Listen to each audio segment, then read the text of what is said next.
بسم اللہ الرحمن الرحیم۔ چوتھا کلمہ توحید۔ لا الہ الا اللہ وحدہ لا شریک لہ، لہ الملک ولہ الحمد یحیی ویمیت وہو حی لا یموت ابدا ابدا ذو الجلال والاکرام بیدہ الخیر وہو علی کل شیء قدیر۔ اللہ تعالیٰ کے سوا کوئی معبود نہیں، وہ اکیلا ہے، اس کا کوئی شریک نہیں، اسی کی بادشاہی ہے اور اسی کے لیے تمام تعریف ہے۔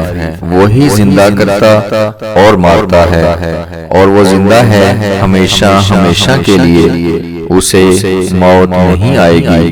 وہ بزرگی اور عطا والا ہے، اسی کے دست رحمت میں بلائی ہے، اور وہ ہر چاہت پر قادر ہے۔ بے شک سبحان اللہ۔